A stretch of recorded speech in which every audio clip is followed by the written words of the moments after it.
Alexandre Alexandrovitch Alexeieff, the 18th of April 1901 to 9 August 1982, was a Russian Empire-born artist, filmmaker and illustrator who lived and worked mainly in Paris. He and his second wife Claire Parker are credited with inventing the pinscreen as well as the animation technique Totalization. In all, Alexeieff produced 6 films on the pinscreen, 41 advertising films and illustrated 41 books. Early life. Alexeieff was born in the town of Kazan in Russia. He spent his early childhood in Istanbul, where his father, Alexandre Alexeieff, was a military attaché. Alexeieff had 2 older brothers, Vladimir and Nikolai. Vladimir caught syphilis from a Moscow actress with whom he had an affair. His mother forced him to remain in his room and not touch his brothers.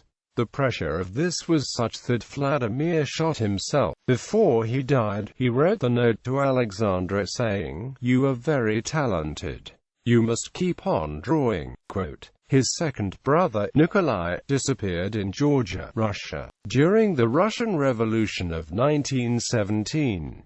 He was never heard from again. The family suspected that he died of typhus. In his unpublished memoir Oubli ou Regrets, Alexeieff wrote that he rarely saw his father due to the fact that he was often away on missions. He took a daily walk with his mother when he was forced to speak in French instead of Russian. The rest of the time he was under the care of a nanny. Alexeieff's father died mysteriously in Baden-Baden, Germany on an official trip at the age of 37.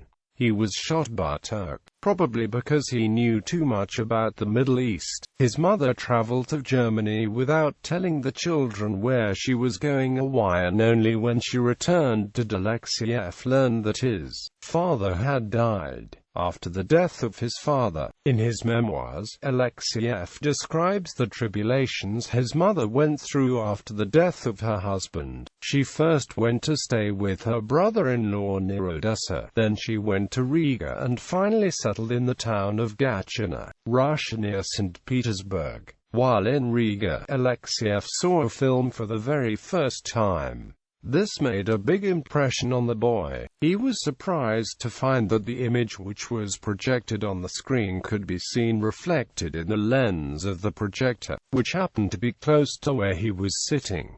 He later realized that the image on the lens was the original one. When he was 7 years old, he was dragged through various government offices by his mother to wait in line in order for the widow to collect the meager pension which had been allotted to her. "Wait for me here, be a good boy, I shall be back," she said as she asked the boy to sit and wait on a chair. When she left the room where her son was, he feared as the door closed behind her that she might never return. A boy he knew once told him, "My mother left too, she never came back." In Gatchina, Alexandre often walked alone along the wooden fences of the road nearby. He often called to his brothers who were playing on the other side and said, "Mama died, you know.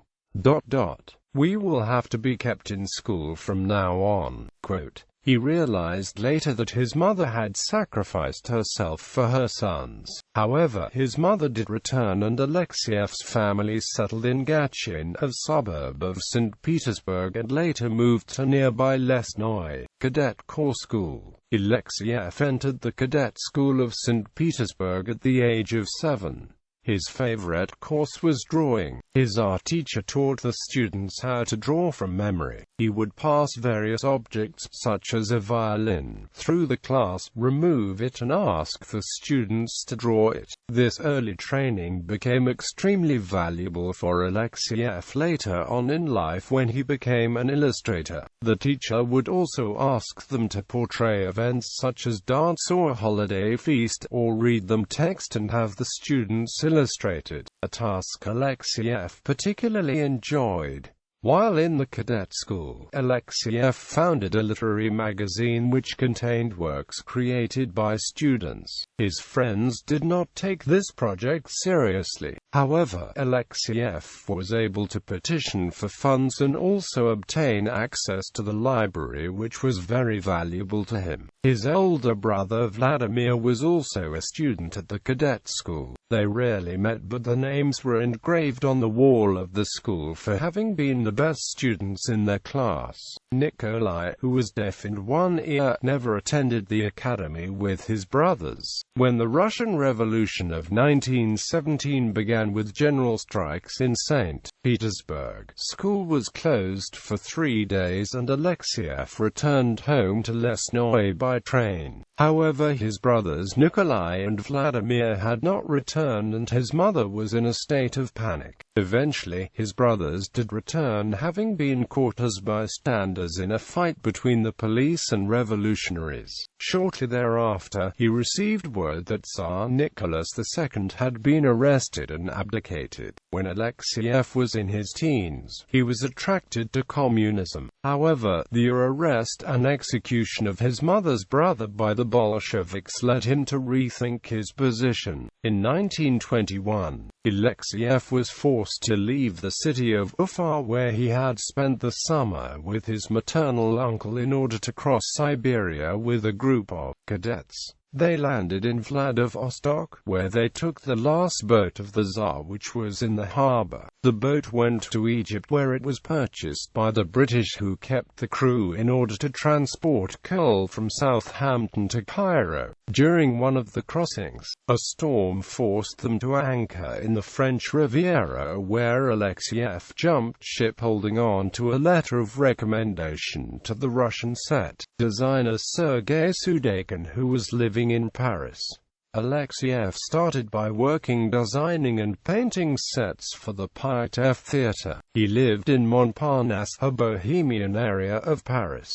Life in Paris. In 1923, he married Alexandre Alexandrovna Grinevskaya, who had been sent to Paris in her childhood because she was the illegitimate daughter of a St. Petersburg dignitary. In order to save the name of his aristocratic family, Alexandre's father had not married the mother of his child. Instead, the baby was taken away from her mother at the age of 2 and adopted by her father's sister Katia, who kept a musical salon in Paris. Her mother was given a ticket back to Poland, her native country. When she grew up, Grinevskaya left her aunt to become one of the main actresses in the avant-garde Paris.He theater. When Konstantin Stanislavski came to Paris and saw her acting, he offered to have her go back to Russia, but Alexandra refused, remaining by Alexeieff's side. The daughter Svetlana was born in 1923. Alexeieff became well known in this period shortly after illustrating his first rare books.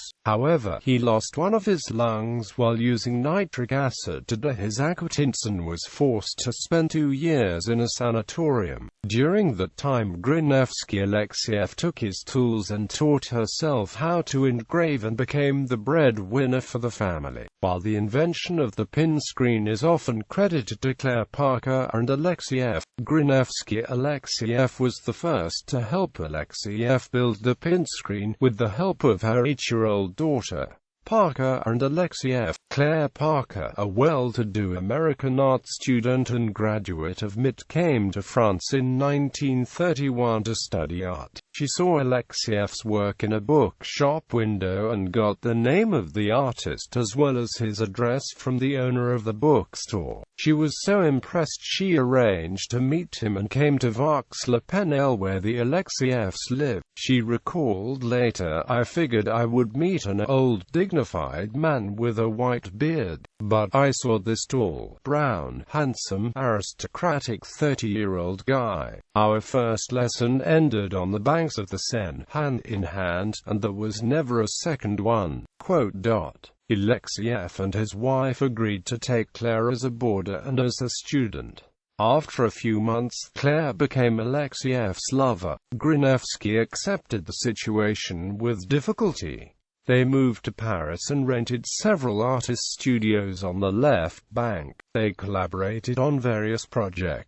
When they started to make films, Claire became the camera person and Grinevsky built and painted the props and sets for the films. However, after the first large pinscreen was built, Parker and Alexeieff worked on it alone. Alexeieff, Parker and Grinevsky made about 25 stop-motion animated commercials to sustain themselves financially, though they reportedly did not see much difference between their artistic and commercial films. At times, when making traditional animated films and commercials, they also had a fourth partner, animator Etienne Ray. Although most of the commercial and art films are credited to Alexeieff and Parker, it is difficult to separate the contributions of each of the individuals who had formed Alexeieff's team. The group included Alexandre Grinevsky, Etienne Rake, Pierre Gorodich and Georges Violet. Both of Alexeieff's wives greatly contributed to the success of the films. Alexandra was more critical and had a sharper eye. Claire had better technical and mathematical skills. She was more patient with Alexeieff and praised him frequently, while Grinevsky looked the other way. Claire was quoted by her biographer as saying, "Between us, he's the genius." After building the first large pinscreen, Alexeieff and Parker began work on the first pinscreen film in 1931, Night on Bald Mountain, an adaptation of the piece by Modest Mussorgsky, his favorite Russian composer. The theme of Mussorgsky's composition and the film is a witch's sabbath on the summer solstice on Mount Triglav near Kiev, Russia. However, the film is less narrative and more poetic, a succession of images rather than a story.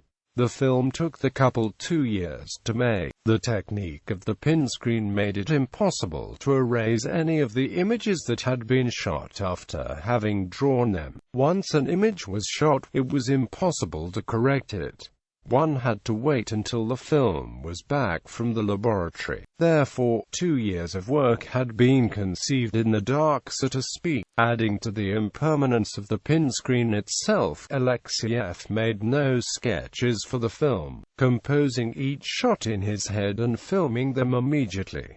The reception at the Pantheon Theatre in Paris was extremely encouraging. Newspaper articles were positive. Artists and film critics felt that the team had succeeded in creating a more serious type of animation, moving away from cartoons. However, it soon became apparent that working on the pinscreen was time-consuming and therefore costly to use. Consequently, major studios never offered to use the pinscreen with the exception of the National Film Board of Canada. In 1936, Alexeieff was hired by a German film group in Berlin to lead an animation studio. He made a few animated films for German products and returned to Paris right before the Anschluss, the German annexation of Austria. When the Germans invaded the Netherlands and Belgium in 1940, Alexeieff expected to have German film producers come and ask him make propaganda films, which he would have refused to do. Therefore, he packed their old Ford automobile and the family fled south in order to pick up visas at the U.S. Embassy in Bordeaux. Alexeieff divorced Alexandre Grinevsky and married Claire Parker in 1940 after they arrived in the States. Alexandra and Svetlana lived separately. In 1943, they moved to Canada and produced the second pinscreen film, In Passing, with funding from the National Film Board of Canada. It was released in 1944. The four returned to France in 1946. Later life. When Parker and Alexeieff returned to Paris, they made a number of advertising films. Alexeieff invented a technique called totalization of illusory solids, or simply totalization. This process involves filming a moving object at long exposures to capture the trace of the path of motion. The resulting image gives the appearance of a solid object. For example, the path of a pendulum filmed in this fashion would appear to be a solid semicircle. This technique gave their advertisements a unique look. Alexeieff and Parker also continued to make films using the pin screen. In 1962, they used it to make the prologue to Orson Welles' film adaptation of Franz Kafka's novel The Trial. This marks the only mainstream, widely distributed film that Alexeieff and Parker were involved with. Interestingly, the pin screen was not animated for this sequence. Instead, still shots were filmed while Orson Welles read Kafka's parable before the law over it. The Nose, based on Nikolai Gogol's satirical short story, was released in 1963 and marks the first narrative film made on the pin screen. The film tells the story of a Russian official who loses his nose and the adventures of the nose itself, as well as the barber who finds the nose. On the 7th of August 1972, Alexeieff and Parker were invited back to Canada in order to demonstrate the pin screen to a group of animators at the National Film Board of Canada. This demonstration was filmed and released by the NFB as pin screen. This film appears on Disc 7 of Norman McLaren, the Masters Edition, along with pin screen tests. In the same year, they also released another film again, based on Mussorgsky's pictures at an exhibition. This film used two pin screens. In front of the main pin screen, they installed a second, smaller one. This second pin screen could be rotated, thus giving more of an illusion of three-dimensionality. However, the film was never completed. The last film, Three Moods, was made on the pin screen and first shown in Milan, Italy, in March 1980. It was based on three works by Mussorgsky. Parker died in 1981 in Paris and Alexeieff followed Claire by a year. The two are buried in Nice, France. He and Parker left no children. Although Alexeieff and Parker strove to create serious works of art and shunned any commercialization in the films, when asked what her favorite films were, Parker answered, "The ones with Tom Mix and his beautiful white horse." The pin screen. Alexeieff is most famous for his invention of the pin screen, which he used to make about 6 short films. The pin board on which Alexeieff created his extraordinary black and white films is an upright perforated board, 3 by 4 feet, into which 1,000,000 headless steel pins have been inserted. When the pins are pushed forward and lighted obliquely, they create an entirely black surface on the front of the pin board. When they're pushed back, the white of the board shows through. In between the pins create various shades of gray. The first prototype of the pin screen was made by Alexandra Grinevsky with the help of her daughter Svetlana. It consisted of a canvas perforated with a grid into which pins were inserted. Later on, Claire Parker and Alexeieff built the first large pin screen, which was used to film Night on Bald Mountain. The Parker family paid for the construction of it. Alexeieff never made sketches before he created the images on the screen. He conceived each of the stages on the positive side of the screen, while Claire worked on the back side of it. Small man-made tools were used to produce various patterns on the board. Such everyday instruments as forks, spoons, knives, brushes, cups, prisms and rolling pins were used. Each of the frames was created one at a time. This painstaking technique demands a lot of attention and ingenuity. The only follower of Alexeieff, Jacques Drouin, of the Canadian Film Board, has made several films using this technique. Legacy. Svetlana Rockwell is an artist who uses pastels and acrylics. She has written her memoirs, which describe accurately her family's background. Her son, Alexandre Rockwell, is an independent filmmaker in the United States. Alexandre acknowledged the influence his grandfather had on his work, writing in his contribution to Itinéraire d'un maître that, "I can safely say there has been no greater influence in in my life, and in that I know I'm not alone. Quote, Itinéraire du Maître consists of essays by Yuri Norstein, Nikolai Izvolov, Oleg Kovalov, Georges Nivat, Claudine Igman, Guy Femin,